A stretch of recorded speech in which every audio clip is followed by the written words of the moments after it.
Since 2003, this is the Sports Source, East Tennessee's #1 sports talk show. Presented by Junk Be Gone, Phoenix Conversions. With your host, John Pennington.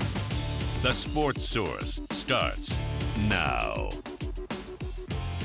Good Sunday morning and welcome into the Sports Source. We appreciate you joining us on a beautiful late summer, early fall day.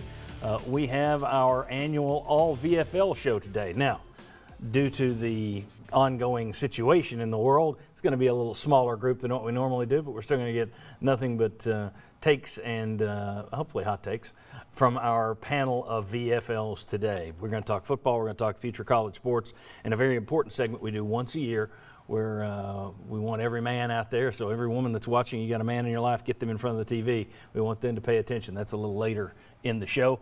First segment of our broadcast brought to you by our friends at Phoenix Conversions. Whether it's racks and trays in the back of your work vehicle, a ramp for handicap access, or a slick upgrade just for your private truck or SUV, Phoenix Conversions can do it. They've been doing it all since 1987. They're the team to trust, the first team to call whenever you need any kind of conversion done to your truck, van, or SUV. All right, let's welcome in the VFLs for today. You've seen all these guys on our show before, though one might be a little more difficult to recognize today. We have right here VFL Mike Stoll. Mike, of course, played in the 1980s. When did you in the 90s? 90s. Early 90s. Yeah. As old as I am, way back there. Yeah. Thanks for joining us, Mike. Glad to be here. Sterling Hinton back with us, of course, played in the 80s and 90s, teammate of Mr. Stoll here. Sterling, thanks for joining us. Glad to be here. And down there in booth 3, in case you don't recognize him, he's back from the Civil War reenactment camp.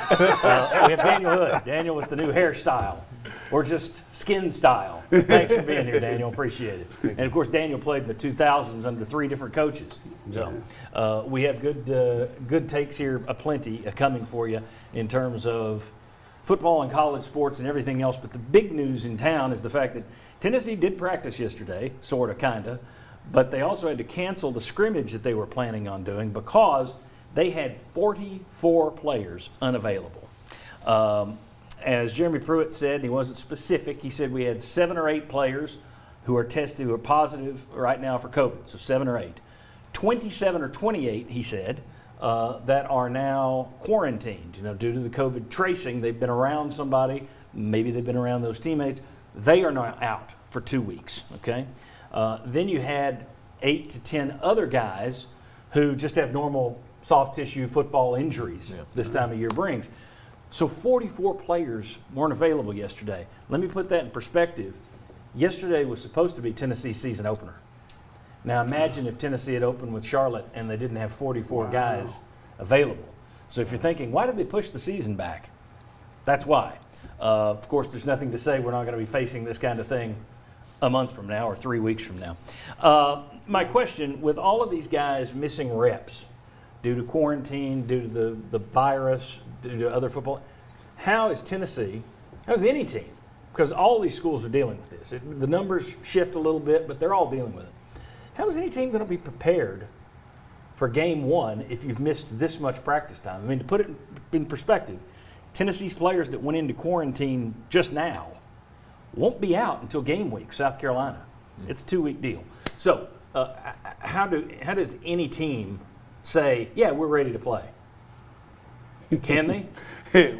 Well, I'm going to go on a limb and just say that it's all so relative because every team is going to have these issues. So I think we're going to have a product out there that might be a little bit less of a product had they had the reps, but since everyone is going to be into the same situation with less reps, it's still going to be a very competitive product out there on the field. I think the guys can be pretty competitive as long as they take leadership, upon themselves to get themselves ready. I mean, I played under South Cincinnati's defense, and we had all the reps and everything else, and we weren't ready to play. And so, I think what you're going to lose is that unity, the timing, some little things like that. But if they're taking ownership and they've got decentralized command among their groups, they can get ready to play. It's just going to be a little bit harder.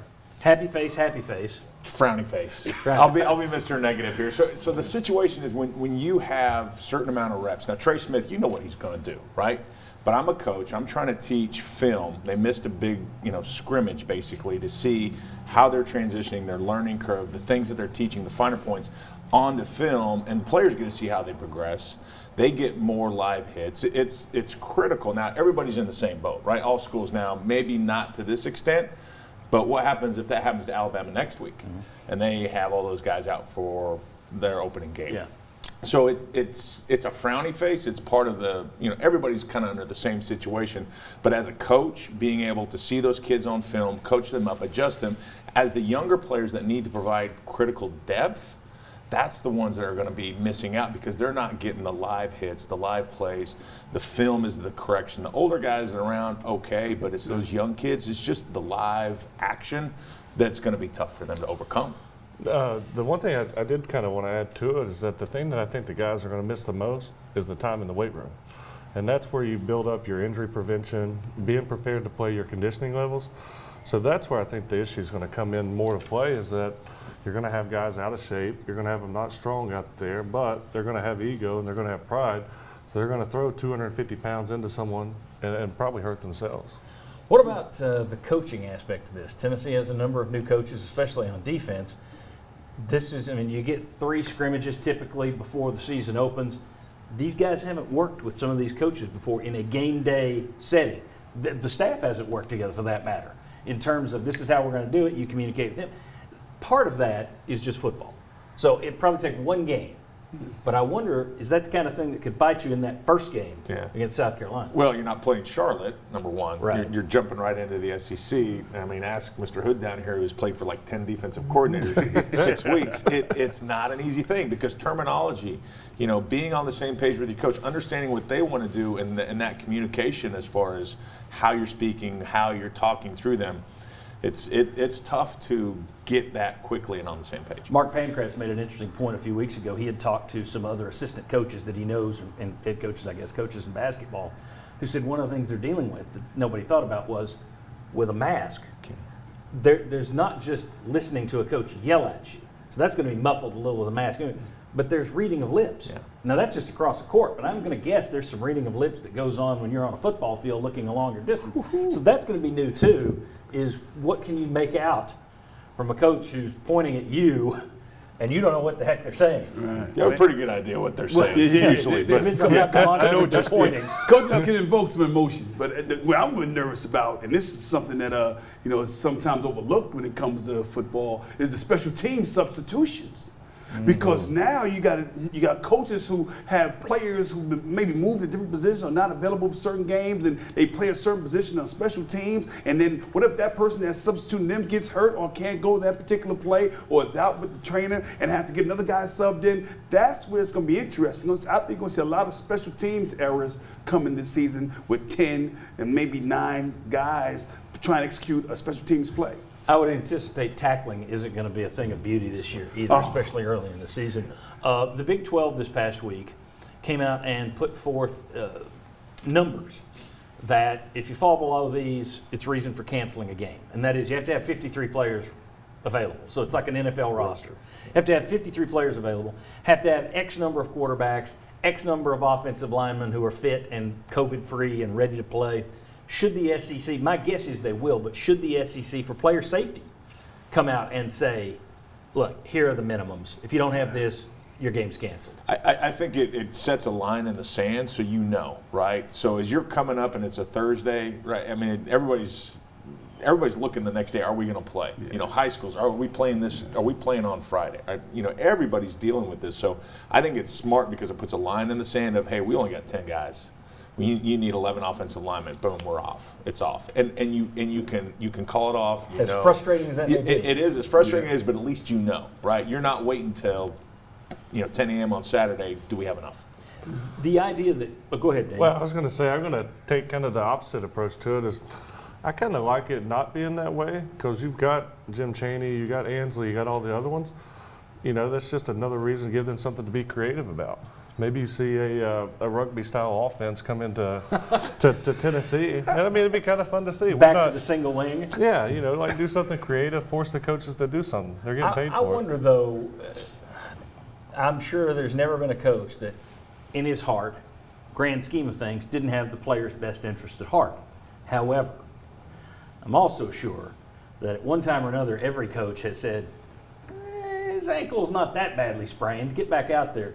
Do you think you need rules in place for the protection of athletes, or no? Do you not think that would, do you think there's no chance coaches would ever misuse a kid? Well, you're talking to the oldest guy at the table right now. So as far Barely. as I'm concerned, literally. So as far as I'm concerned, there have been incredible amount of strides made for the safety of athletes in the game of football as it is today.